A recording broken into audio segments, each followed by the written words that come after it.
You know the type. They're on your screen, but barely in your feed.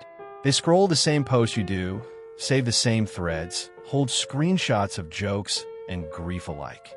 They remember birthdays, the little anniversaries, the jokes that landed. Yet when you visit their profile, it reads like a closed shop.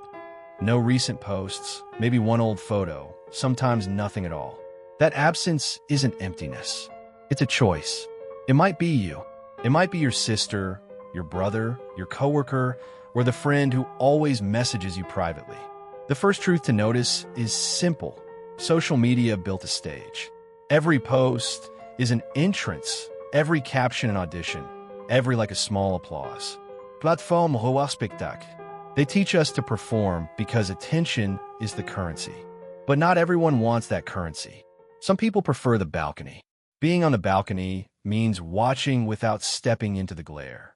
From above, you can see the pattern of the play, the jokes that repeat, the sudden waves of grief, the slow arc of someone changing, without having to be part of the cast. You can learn the script, see who receives applause, and leave when the noise becomes too sharp. That balcony stance is not cowardice. It is strategy. If this sounds familiar, you already understand the relief of distance.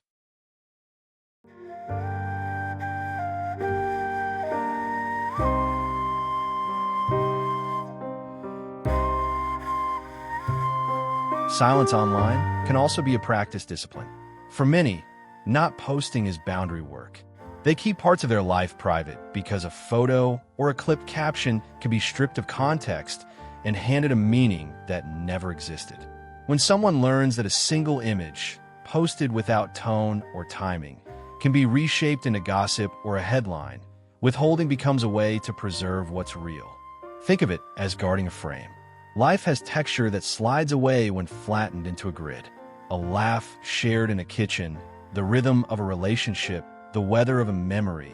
Once posted, those things are vulnerable to misreading. People who don't post choose to protect the context that make their moments matter. That protection is practical. Employers, relatives, distant acquaintances, even strangers can access fragments and turn them into stories. Refusing to broadcast reduces the channels through which your life can be translated into someone else's narrative. That reduction is small in appearance and large in consequence. Another reason for silence is the memory of being misread. If you posted once and were misunderstood, if a caption of yours was looped into a joke you didn't intend, the threshold for trying again gets higher. Digital feedback loops amplify tiny moments into bigger narratives. A thoughtless comment or a clumsy caption can feel like a public verdict. Human brains register social attack in ways that are close to physical pain. After a bruising online experience, many people learn to treat silence like first aid. If that sounds painfully familiar, you know why private messages, long voice notes, and in-person conversations feel safer and truer. Not posting is also an economy of attention. Every image staged, every caption revised, every thumbnail chosen costs mental energy. For people who prefer depth to breadth, the return on that investment is often poor. You might prefer to spend evening hours reading, practicing, tending a relationship, or simply resting, rather than planning a post that will be seen and forgotten. The platform asks for continuous production. Some of us practice conservation instead. The sunrise you remember without photographing, it keeps its warmth in a way a post rarely can. And finally, silence is often the sum of hundreds of tiny habits. Notifications are muted. Profiles are private. Drafts sind unsendt. Photos stay on the phone. These small choices compound into a public face of stillness. There's a quiet confidence there. Whoever lives this way knows where their attention goes and makes the practical moves to protect it. So when you see a blank profile, don't assume absence or apathy. Consider that you may be looking at someone who values context, guards meaning, and invests attention elsewhere. They may be protecting themselves, conserving their life for those who will hold it with nuance, or simply choosing a quieter way to exist. This is the first part of the story, the balcony, the boundary, and the small habits that quietly build a life off stage.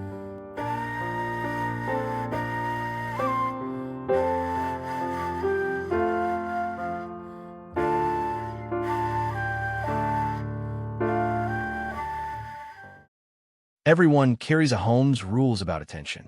If you were raised where emotion invited punishment, or where standing out meant trouble, you learned early that visibility could be dangerous. Maybe a family member turned a mistake into a story told at gatherings.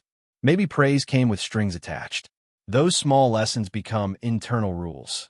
Keep the house's secrets, don't offer scenes to the street, only appear when necessary. On social media, these rules translate easily. Posting feels like moving a private thing into a public square. For someone who grew up protecting the family narrative, the act of posting is a possible breach. So they don't post. That restraint is not inert. It's protective wiring from childhood, made practical in an age of screenshots. Vicarious pain and social learning. You probably watched someone else get dragged online and felt a little colder afterward. Public shaming is a modern cautionary tale. The world amplifies small mistakes into long stories, and algorithms reward outrage. When you see coworkers, acquaintances, or public figures lose jobs or friendships because of a single post, you internalize a simple lesson. Attention can hurt. This isn't paranoia. It's observational learning. People who avoid posting have mapped the landscape and chosen the low-risk path. They're not naive about connection. They're trying to avoid the disproportionate social price that sometimes accompanies being visible. Shame, exposure, and the anticipation of misreadings.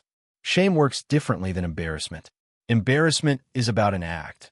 Shame feels like a verdict on who you are. Online replies can quickly feel like that verdict. A caption taken out of context, a joke misread, or a photo interpreted as performative. These can feel like being labeled. If you've been through that or seen it up close, it changes how you approach sharing. Anticipatory shame makes posting a risk assessment. Will this be twisted? Will this be weaponized? For many, silence is a form of emotional triage. Reduce exposure so you aren't vulnerable to a replay of past harm. Posting demands decisions. Which photo, what caption, when to post, how to respond. These micro decisions pile up. For someone managing social anxiety or depression, that cognitive load is real and draining. The mind rehearses negative outcomes. What if they laugh? What if my boss sees? What if this defines me? Choosing not to post preserves scarce mental energy. Silence becomes practical self-care. One fewer thing to plan, one fewer scenario to run. If you know someone who often says, "I'm too tired," their silence online is often a direct reflection of a fuller inner exhaustion. Offline, you are many things: contradictory, messy, evolving. A single post offers a temporary label. For people who prize nuance, that flattening is uncomfortable. They fear a moment captured and interpreted as their whole. So they withhold. They reserve their complexity for context that can hold it. Private conversations, letters, late-night talks. The refusal to post is a refusal to let the public compress their identity into a single scrollable frame. Social media rewards public exchange, likes, comments, visible reciprocity. But many non-posters already practice reciprocity in quieter ways, remembering small details, showing up in person, sending messages. They notice that the public economy values spectacle more than steady care. When the system doesn't reward the form of giving they prefer, they redirect their investment. Not posting is therefore sometimes strategic. It's a recalibration of where emotional currency is spent. If you're the person who sends long voice notes, but never posts, you've quietly chosen to invest in relationships that return real depth rather than public applause. Over time, these reasons become rituals. Notifications get muted. Drafts accumulate and never send. Profiles stay private. These small, repeated actions are less dramatic than a conscious vow and more durable. They don't require daily deliberation because they've been embedded into routine. Rituals are stabilizing. They create a predictable environment that protects context and reduces surprise. For someone who has felt vulnerable from exposure, these rituals are not avoidance. They're the practical architecture of a life designed to keep nuance intact. Here we see the paradox. Withholding can be both a refuge and a barrier. Let's focus on some quiet strengths. First, People who don't post often carry a steady internal barometer. They measure themselves by private standards, not by the public scoreboard. That independence reduces mood volatility. When likes don't arrive, their sense of worth doesn't plummet. Second, deeper attention. Their attention flows into moments rather than into feeds. They read books without crafting quotes. They travel without composing captions. They celebrate without an audience. Those experiences keep more of their texture because they aren't staged for consumption. Third, preserve context. They keep stories whole. Private conversations, in-person jokes, and lived memories retain nuance when they aren't compressed into a post. That preservation often makes their relationships richer and less performative. Fourth, boundary literacy. Not posting is practice in saying no to platforms' demands. It teaches where to spend emotional currency and how to set limits that protect energy. Those boundaries often translate to healthier offline limits as well. Fifth, safety by design. Silence reduces exposure to public harm. Doxing, misinterpretation, performance pressure. For people who've been hurt before, that safety is a necessary repair, not a retreat. If any of these read like you, it's because these strengths are practical skills disguised Invisibility as restraint in networks. The modern world routes opportunities through visibility. Jobs, collaborations, even friendships sometimes originate from what people see. Not posting can mean missing out on introductions or being overlooked for work that requires an online presence. Misread as aloofness. Others often interpret silence as indifference. Friends may assume you don't care. Colleagues may assume you're disengaged. Family may feel excluded. That gap between intent and perception can strain relationships. Missed communal memory. Public posts create shared artifacts, a photo, a caption, a story that friends and families return to. Without those artifacts, communal memory is thinner. Anniversaries are reconstructed rather than collectively revisited. Emotional bottlenecking. Keeping everything private concentrates feeling into narrow channels. When your main outlet is one or two people, those relationships can become overloaded, and small conflicts can feel catastrophic. A slow drift from cultural fluency. If you never show up publicly, you may miss cultural cues and conversational references that deepen belonging. That distance can make social reentry awkward when you do decide to participate. If you recognize these costs, it doesn't mean your choice is wrong. It means your strategy has trade-offs that deserve attention. The middle path, small practices that bridge privacy and presence. You don't have to choose total silence or constant posting. Here are practical, modest ways people balance the trade-offs while preserving what they value. Share one small, low-stakes thing a month. A book you loved, a quiet walk, a recipe. It keeps you visible without turning life into ongoing production. Use close friends lists, private groups, or recurring voice notes to create a semi-public space where context survives. This keeps sharing contained and meaningful. Designate a weekly 20-minute posting slot. Turn off notifications outside that window. It reduces cognitive load and prevents constant performance anxiety. Write captions and save photos for a private archive for 6 to 12 months. Only post things that survive your private review. This delays impulse and protects against fleeting emotional states. Post with intention, celebration, update, or connection.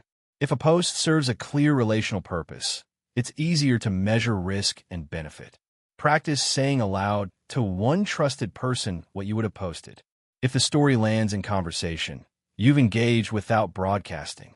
Try a single honest post about something small you learned. Gauge response.